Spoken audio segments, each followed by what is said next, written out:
tal y como es y pensar que su valor no está en una pierna o a lo mejor en la vista, que su valor está mucho en el interior, en los valores, en las fortalezas humanas, y eso lo puede igualmente potenciar incluso más, ¿no? Porque además el ser humano, yo creo que tenemos un potencial impresionante que a veces no descubres hasta que no te pasa lamentablemente algo terrible en tu vida, ¿no? Que eso me da mucha pena, digo, ¿por qué tiene que pasarte algo para descubrir todo ese Para hablar mundo lo que maravilloso? tienes. Sí. Claro que tenemos. Entonces eso, las personas con discapacidad y las personas que no tienen discapacidad visible, como se suele decir, porque al final todos tenemos algo, ¿no?, que superar y a lo que adaptarnos, pero que tienen ese potencial impresionante y que hay que descubrir y explotar.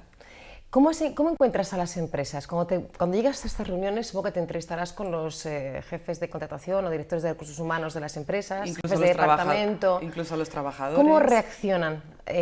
Primero ante ti, que todo el mundo te conoce, pero bueno, te plantas allí La verdad con que tu discapacidad y les hablas de alguien en concreto.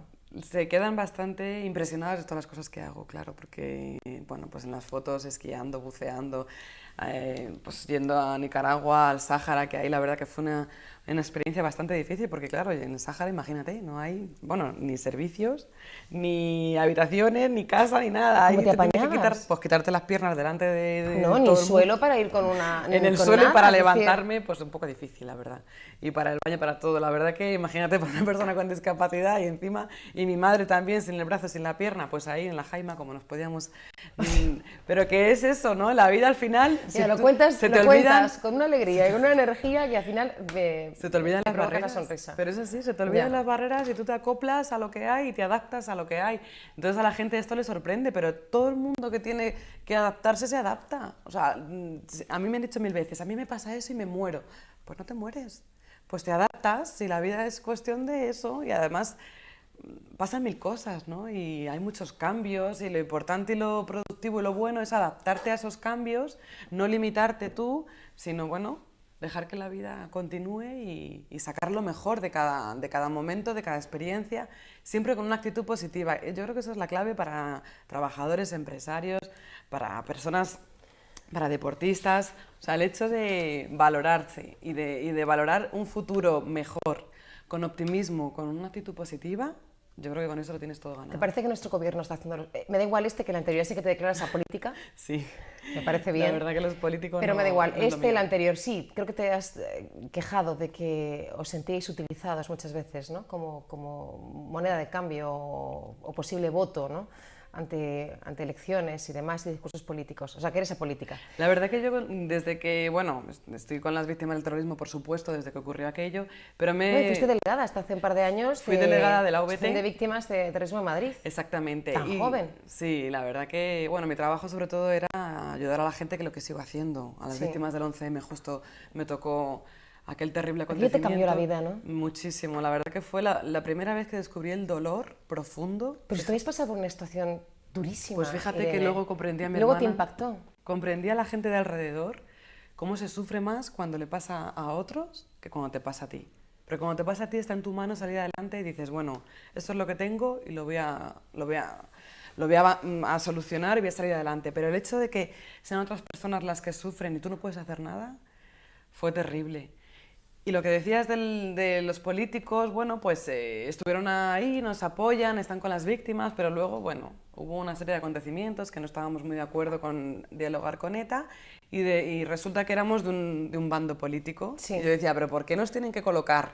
Si no nos colocamos nosotras, ¿por qué nos tienen que colocar en un lado político? Si no tenemos nada que ver con ningún partido, queremos que todos trabajen unidos y juntos contra el terrorismo, nada más, y creemos que esta no es la vía. De hecho, teníamos razón. Y se abandonó la vía del diálogo con los asesinos, que no tienen nada que hablar, solamente tienen que hablar los años que tienen que cumplir. Condena a quien ha asesinado, quien ha matado, quien extorsiona, quien amenaza, lo único que tiene que hacer es cumplir su condena, para que los que vengan detrás no repitan sus acciones terribles, ¿no?, malignas. Pero hubo, pues eso, los medios de comunicación. Sí, la verdad con que... el caso reciente de la filtración que hubo, precisamente para no detener a uno de los presuntos... Lo del chivatazo para mí ha sido terrible y yo me acuerdo también de la película Lobo y digo, bueno, ¿qué pasa aquí? O sea, Héroes. Al final, o sea, tiene que ocurrir cosas que como que están rodeados o O sea, como que están apoyados. No sé, la verdad que te da bastante desesperanza pensar eso. Y a mí lo que más esperanza me da es ver a todos los partidos unidos contra el terrorismo, que creo que es lo que la sociedad demanda y creo que es lo que todos queremos. ¿Te parece que el gobierno está haciendo bien ahora? Yo ahora la verdad que lo único que quiero es eso, que se corten las vías de financiación, como sí que es verdad que se está trabajando. Sí.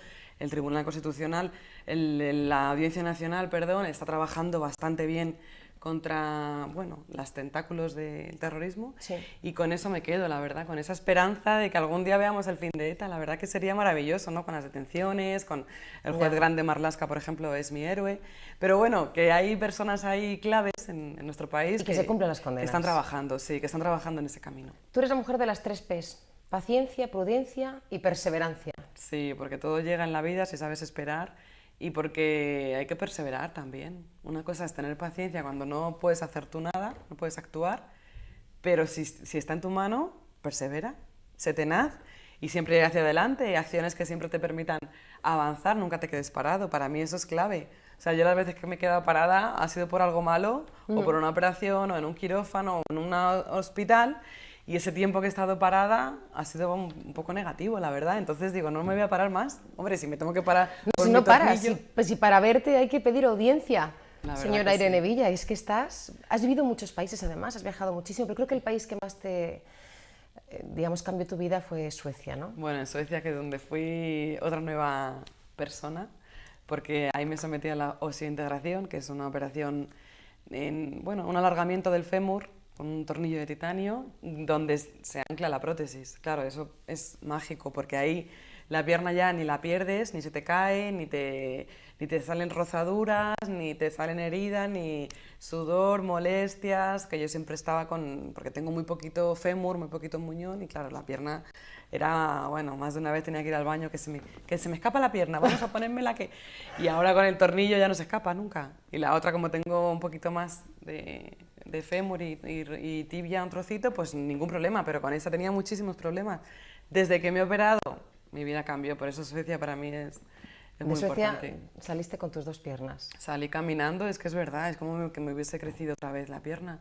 Y además, fenomenal, haciendo deporte, solté muletas, solté todo y dije, vamos, ahora ya a montar en bici, a esquiar con las prótesis, que antes esquiaba sin las prótesis. Sí. Y bueno, me cambió muchísimo la vida. Bueno, solo verte por el derroche que tienes de energía y de vitalidad y de optimismo, ya eres un ejemplo para miles de personas que desgraciadamente hoy conmemoran también en este día, el Día de la Discapacidad. Voy a terminar, a despedir esta entrevista solo recordando muy por encima tus objetivos tremendos. ¿Quieres escribir otra novela? Una novela que estás trabajando ahora, te lo has prometido hacerlo, ya no te da tiempo este año, ya el año que viene. El año que viene va a tener el año que viene. Sí. Seguir luchando por la igualdad, los valores, la paz, la libertad, que son tus principales objetivos. Sí. Terminar tu máster en comunicación y periodismo, que no paras. Sí, además, has dado una beca, ¿no? Liberty Seguros. Hay que estudiar. La beca esa maravillosa y estoy ahí a tope. Y en tu vida el proyecto más importante y básico para que los demás proyectos salgan adelante, que es formar una familia. Creo que es muy importante también. Te veo dispuesta a todo. Creo que lo que te propongas lo conseguirás. Eso espero, la verdad que sí. De momento así ha sido, afortunadamente. Eres muy fuerte. Eres un ejemplo para todos. Gracias. Gracias a ti. Por tu visita, Irene. Gracias.